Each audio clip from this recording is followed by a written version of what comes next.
Morning student, आप लोगों का बहुत बहुत स्वागत है एवं अभिनंदन करता हूं। आप लोगों का स्वागत है हमारे चैनल यस के सर PHY मैथ्स यूनिक में। आप लोग इस चैनल को सब्सक्राइब करिएगा और जितना हो सके उतना ज़्यादा इसको फैलाइएगा, यानी शेयर करिएगा, जिससे कि जो वीडियो अगला मतलब आए तो वो आप सभी लोगों तक पहुंच जाए। तो बच्चों, आज फिर हम पार्ट 3 कक्षा 10 पार्ट 1 यानी प्रकाश का परावर्तन में, समतल पृष्ठों पर प्रकाश के परावर्तन में तीसरा पार्ट यानी प्रकाश की उत्क्रमणीयता, रिवर्सिबल ऑफ लाइट के बारे में बताने चल रहा हूं। ध्यान दीजिएगा दोस्तों, बहुत ही सरल है। जैसे आप लोगों ने प्रकाश के परावर्तन में पढ़ा था, प्रकाश के परावर्तन में आप लोगों ने यही पढ़ा था, जब प्रकाश किरण किसी समतल पृष्ठ पर आपतित होती है तो उसका अधिकांश भाग उसी माध्यम में लौटने की घटना को प्रकाश का परावर्तन कहते हैं। इसमें आप लोगों को बताया था आपतित किरण के बारे में, परावर्तित किरण के बारे में, यानी समतल पृष्ठ पर आने वाली प्रकाश किरण को आपतित किरण और समतल पृष्ठ से जाने वाली प्रकाश किरण को परावर्तित किरण कहते थे। तो वही घटना है। इसी में क्या होता है बच्चों, पूरा वही है। मैंने कांच लिया, एक पृष्ठ को पॉलिश किया, यहाँ पे इस वाले पृष्ठ पे हमने केवल दर्पण लगा दिया, जिससे ये किरण इधर, प्रकाश किरण इधर जाएगी, यहाँ पे टकरा कर फिर ये क्या करेगी, उसी माध्यम में वापस लौटेगी और इस दर्पण से टकराने के पश्चात फिर वो क्या करेगी, जिस मार्ग से गई थी उसी मार्ग पर वापस लौट जाएगी। और कहने का मतलब, परिभाषा यही होगा बच्चों। आप लोग ध्यान से देखिए, बहुत बढ़िया समझ में आएगा। देखिएगा, प्रकाश के परावर्तन की घटना में, प्रकाश के परावर्तन की घटना में, जैसे आप लोग पढ़ते थे प्रकाश का परावर्तन, यानी इसी घटना में, प्रकाश के परावर्तन की घटना में यदि आपतित किरण को परावर्तित किरण मान लिया जाए, यानी जो आपतित किरण है उस किरण को परावर्तित किरण मान लिया जाए, तथा परावर्तित किरण जो होती है वो आपतित किरण की भाग व्यवहार करती है, आपतित किरण की भाग व्यवहार करती है। अर्थात प्रकाश अपने पथ को क्या कर देता है, उत्क्रमित कर देता है। इसी घटना को प्रकाश की उत्क्रमणीयता कहते हैं बच्चों, इसी घटना को प्रकाश की उत्क्रमणीयता कहते हैं। बहुत बढ़िया समझ में आ रहा होगा आप लोगों को बच्चों, समझ गए होंगे आप लोग प्रकाश की उत्क्रमणीयता के बारे में। अब है आप लोगों का अगला हेडिंग, प्रतिबिंब के बारे में। आप लोग पढ़ेंगे किसके बारे में, प्रतिबिंब के बारे में, जिसे आप लोग कहते हैं इमेज। इमेज किसे कहते हैं बच्चों, प्रतिबिंब किसे कहते हैं। जब देखो किसी बिंदु वस्तु से चलने वाली प्रकाश किरण किसी पृष्ठ पर परावर्तित या आपतित होकर जिस बिंदु वस्तु पर मिलती है या मिलती हुई प्रतीत होती है, उसी को क्या कहते हैं, प्रतिबिंब कहते हैं। तो बच्चों, हम लोग पढ़ते हैं प्रतिबिंब के बारे में।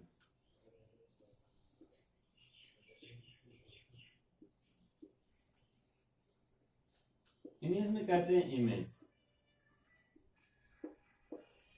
प्रतिबिंब देखो बच्चों, हम लोग क्या करते हैं ना, घर पे क्या करते हैं, दर्पण यूज करते हैं, शीशा। वही चीज अगर किसी दर्पण के सामने किसी वस्तु को रखते हैं तो उसकी आकृति जो होती है उस दर्पण में बन जाती है, उसी को क्या कहते हैं, प्रतिबिंब कहते हैं। बहुत ही इजी है बच्चों, बहुत ही सरल है, बहुत इजी है। आप देखो, यहाँ हम लोग कह सकते हैं किसी बिंदु वस्तु से, कोई वस्तु है या किसी वस्तु के किसी बिंदु से चलने वाली प्रकाश किरण या तो परावर्तित होगी या अपवर्तित होगी। परावर्तन या अपवर्तन के पश्चात जिस बिंदु पर मिलती है या मिलती हुई प्रतीत होती है, उसी बिंदु को प्रथम बिंदु को प्रतिबिंब कहते हैं। उसी बिंदु का, प्रथम बिंदु का क्या कहते हैं, प्रतिबिंब।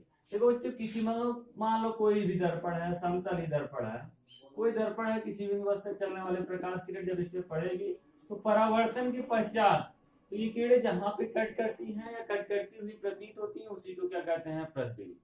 प्रतिबिंब बच्चों दो प्रकार के होते हैं। कितने प्रकार के, दो प्रकार के।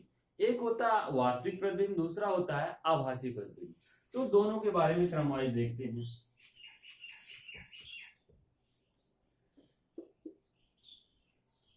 नंबर 1 होता है वास्तविक प्रतिबिंब।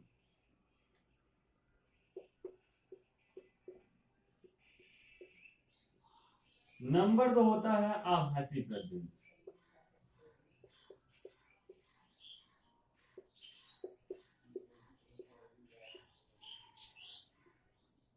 नंबर 2 होता है आभासी प्रतिबिंब। तो दोनों के बारे में, एक एक के बारे में पढ़ते हैं।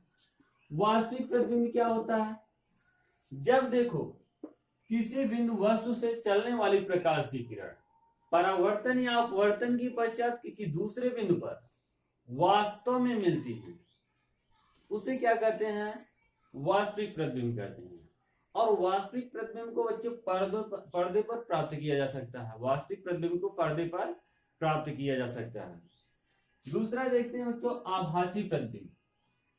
किसी बिंदु वस्तु से चलने वाली प्रकाश किरण परावर्तन या अपवर्तन के पश्चात किसी दूसरे बिंदु पर मिलती हुई प्रतीत होती है, उस बिंदु को आभासी प्रतिबिंब कहते हैं।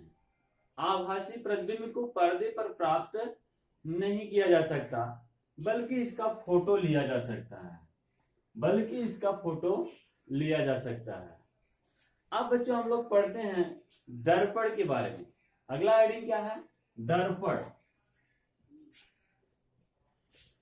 जिसे इंग्लिश में कहते हैं मिरर।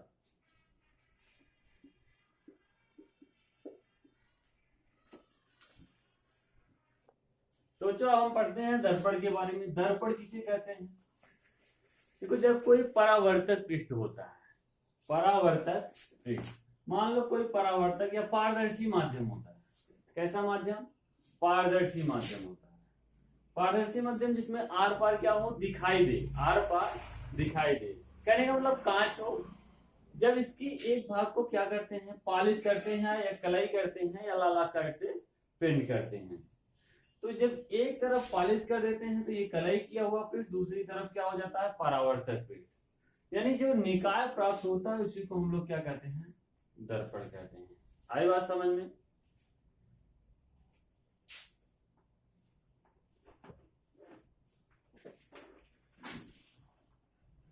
तो बच्चों क्या करते हैं, जब किसी पारदर्शी माध्यम जिसमें आर पार दिखाई दे, तो हम कोई कांच पारदर्शी माध्यम लेते हैं, उसके एक भाग को, किसी पारदर्शी माध्यम के एक भाग को पॉलिश कर देते हैं, दूसरे भाग को परावर्तक पृष्ठ बना लेते हैं, तो प्राप्त निकाय जो होता है बच्चों वही दर्पण कहलाता है। दर्पण दो प्रकार का होता है। दर्पण दो प्रकार का होता है। देखते हैं बच्चों क्या क्या होता है। नंबर एक होता है समतल दर्पण,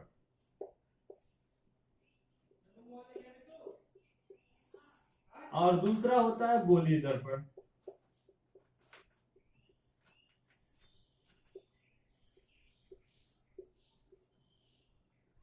दोनों के बारे में बारी बारी से पढ़ते हैं। नंबर एक जो है समतल दर्पण। समतल दर्पण किसे कहते हैं?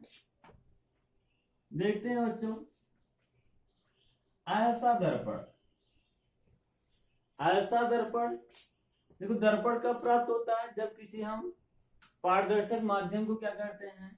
एक पृष्ठ को क्या करते हैं? लाल ऑक्साइड से पेंट कर देते हैं या पॉलिश कर देते हैं। ये देखो, अब इसको हमने क्या लिख दिया? कलई किया हुआ पृष्ठ, कलई किया हुआ पृष्ठ। और दूसरी तरफ कैसा पृष्ठ हो जाएगा?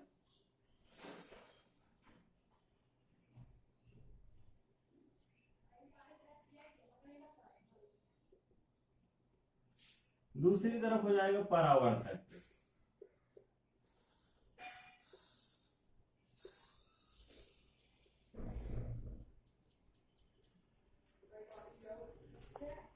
तो बच्चों आप लोगों को समझ में आएगा डिफिनेशन क्या करता है। ध्यान दीजिएगा, ऐसा दर्पण जिसका परावर्तक पृष्ठ, देखो ये वाला पृष्ठ, इधर वाला, ऐसा दर्पण जिसका परावर्तक पृष्ठ सभी जगह क्या हो?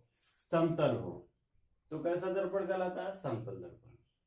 ऐसा दर्पण जिसका परावर्तक पृष्ठ क्या हो? समतल हो, समतल दर्पण कहलाता है। ठीक है बच्चों, समझ में आ गया। अब दूसरा पढ़ते हैं। दूसरा आप लोगों को बताए थे गोली दर्पण के बारे में।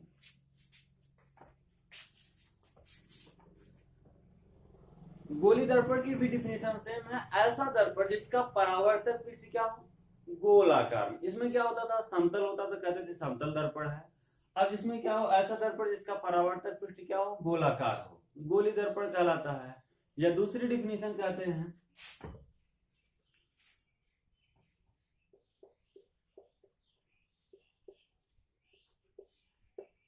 गोली दर्पण। देखो बच्चों हमने क्या किया, कोई कांच का खोखला गोला ले लिया, कोई कांच का खोखला गोला ले लिया।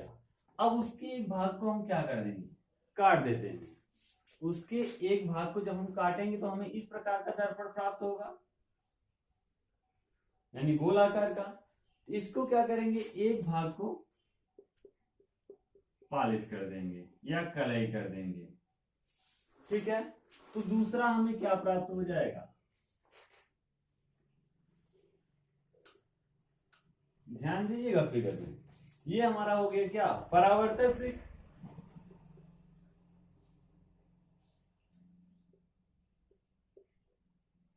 और ये इधर का कलई किया हुआ पृष्ठ।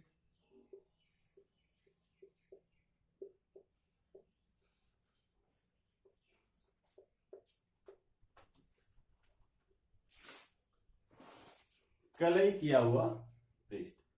अब देखो बच्चों डिफिनेशन क्या होगा, देखो दो डिफिनेशन है इसका।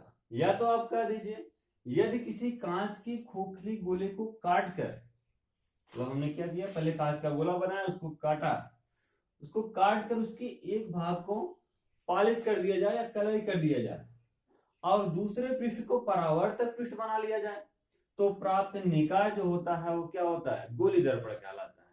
या ऐसे भी दूसरी डिफिनेशन, ऐसा दर्पण जिसका परावर्तक या ऐसा दर्पण जिसका परावर्तक पृष्ठ जो होता है, यानी अंदर वाला पृष्ठ या जो भी पृष्ठ जो परावर्तक पृष्ठ होगा वो क्या होगा, गोली होगा। इस प्रकार के दर्पण को क्या कहते हैं, गोली दर्पण कहलाते हैं।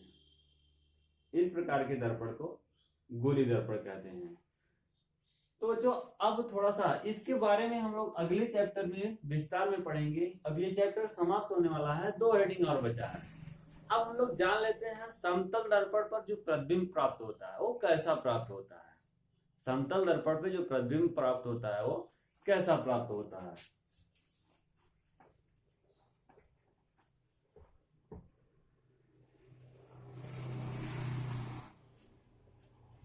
ध्यान दीजिएगा बच्चों, इसमें नंबर पॉइंट करके मैं आप लोगों को बता दे रहा हूं। समतल दर्पण के सामने, यानी समतल दर्पण के सामने जितना बड़ा वस्तु रखते हैं, अगर 1 मीटर का होगा तो उतना बड़ा ही हमें प्रतिबिंब प्राप्त होगा। समतल दर्पण के सामने जितना बड़ा, यानी 1 मीटर का अगर वस्तु रखेंगे तो प्रतिबिंब में क्या प्राप्त होगा, 1 मीटर। और एक चीज दूसरी बात ये है बच्चों, अगर समतल दर्पण के सामने अगर 2 मीटर पर कोई वस्तु रखते हैं तो उसका प्रतिबिंब, समतल दर्पण के सामने 2 मीटर पर कोई वस्तु रखते हैं आगे की तरफ, तो 2 मीटर पे, समतल दर्पण से 2 मीटर पर ही इसका प्रतिबिंब प्राप्त होता है। तीसरी बात, अगर बच्चों किसी मनुष्य को समतल दर्पण में अपना पूर्ण प्रतिबिंब देखना होता है तो उसके लिए, अगर कोई मनुष्य है वो यच ऊंचाई का है, कोई व्यक्ति है या मनुष्य है वो यच ऊंचाई का है, वो चाहता है कि हम समतल दर्पण में अपना पूर्ण प्रतिबिंब देखें, तो उसको पूर्ण प्रतिबिंब देखने के लिए बच्चों क्या होता है ना, इसका मतलब जितना बड़ा व्यक्ति रहता है उसका आधा, यानी h/2 का वो दर्पण होना चाहिए, तब जाके उसका पूर्ण प्रतिबिंब समतल दर्पण में दिखाई देता है। आई बात समझ में। फिर अगला पॉइंट है चौथा, जो समतल दर्पण पे प्रतिबिंब हमेशा आभासी और सीधा। एक चीज और ध्यान दीजिए बच्चों, जो प्रतिबिंब हमेशा आभासी बनता है वो सदैव क्या होता है, सीधा होता है। जो प्रतिबिंब आभासी होता है वो हमेशा क्या होता है, सीधा प्रतिबिंब प्राप्त होता है। अगला पॉइंट 5वां है, वस्तु के शीर्ष और प्रतिबिंब के शीर्ष से मिलाने वाली जो रेखा होती है वो जो समतल दर्पण होता है उस पर लंब होता है, उस पर क्या होता है, लंब होता है। अब बच्चों आप लोगों को लास्ट हेडिंग इस चैप्टर का, ये पार्ट आप लोगों का समाप्त होने वाला है। लास्ट हेडिंग है पार्श्व उत्क्रम। क्या हेडिंग है बच्चों, पार्श्व उत्क्रम।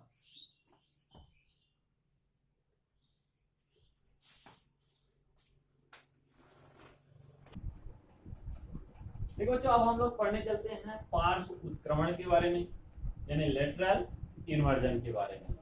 क्या होता है, बहुत ही आसान है। जैसे आप लोगों को प्रकाश की प्रवणिता के बारे में बताया, वैसे ही है पार्श्व उत्क्रमण। उत्क्रमण जैसे देखो बच्चों, हम लोग क्या करते हैं, समतल दर्पण के सामने खड़े होते हैं तो हम लोगों को जो बाएं हाथ का प्रतिबिंब होता है, यानी बायां हाथ जो होता है दर्पण में दायां दिखाई देता है, और जो दायां हाथ होता है वो क्या होता है, बायां दिखाई देता है। कहने का मतलब जो पार्श्व होते हैं वो बदल जाते हैं, वही पार्श्व बदलने की क्रम को पार्श्व उत्क्रमण कहते हैं। तो बच्चों इस प्रकार से हम लोगों को पार्श्व उत्क्रमण के बारे में जान गए। ठीक है बच्चों, यानी कहने का मतलब जब हम समतल दर्पण के सामने खड़े होते हैं तो तुम्हारा बायां हाथ जो होता है दायां दिखाई देता है, तो दायां हाथ बायां दिखाई देता है। इस प्रकार जो पार्श्व बदल जाते हैं उसी को क्या कहते हैं, पार्श्व उत्क्रमण कहते हैं। तो जो समतल दर्पण पे इसमें क्या होता है, पार्श्व उत्क्रमण के कारण ही किसी कागज पर जो छपे हुए अक्षर होते हैं वो समतल दर्पण के सामने रख कर पढ़ते हैं तो अक्षर जो होते हैं उल्टे दिखाई देते हैं। और बच्चों नोट, अंग्रेजी वर्णमाला के कुछ अक्षर ऐसे होते हैं जिनके प्रतिबिंब में पार्श्व उत्क्रमण का अनुभव नहीं होता है। जैसे अक्षर कौन कौन से हम लोग देख लेते हैं बच्चों, ए भी डब्ल्यू, जैसे ए भी डब्ल्यू, यक्स, यच, मतलब इस प्रकार से जो भी अक्षर है, मतलब इसका पार्श्व क्रम बदलेंगे, मतलब भी का अगर इधर का इधर पलटेंगे तो क्या हो जाएगा, ये ऐसे ही रहेगा। लेकिन बी अगर बी होता बच्चों तो इसको हम लोग ऐसे बदलते तो ये क्या हो जाता, इस रूप में बदल जाता, ऐसे हो जाता बी को अगर बदलते। लेकिन कुछ अंग्रेजी वर्णमाला के ऐसे अक्षर भी हैं जिनका पार्श्व क्या होता है, नहीं बदलता। जैसे क्या हो गया, ए बदल, इसको हम अगर इसे पलटेंगे तो ये जैसे है वैसे रहेगा, और भी को ऐसे रहेगा, ऐसे बदलेंगे तो क्या होगा, नहीं बदलेगा। उसी प्रकार से डब्ल्यू हो गया, यक्स हो गया, यच हो गया, आई हो गया, क्या हो गया बच्चों, आई हो गया, ओ टी यू यम, ओ टी यू यम, ये सभी अक्षरों को क्या करना है, अगर बदलेंगे बच्चों तो क्या इनका पार्श्व उत्क्रमण नहीं बदलता है। तो बच्चों आज ये चैप्टर आप लोगों का समाप्त हुआ। कोई भी क्वेश्चन का अगर समस्या हो रही तो आप लोग हमारे व्हाट्सएप नंबर पर उस क्वेश्चन को भेज सकते हैं, उसका समाधान हम करके आप लोगों को, मतलब उसका सलूशन आप लोगों को पहुंचाएंगे। हमारा नंबर है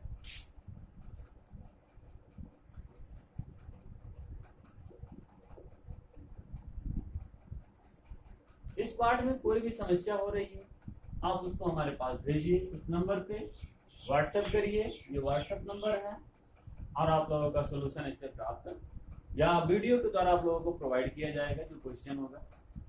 ठीक है बच्चों, तो धन्यवाद, मिलते हैं अगले चैप्टर में। धन्यवाद दोस्तों।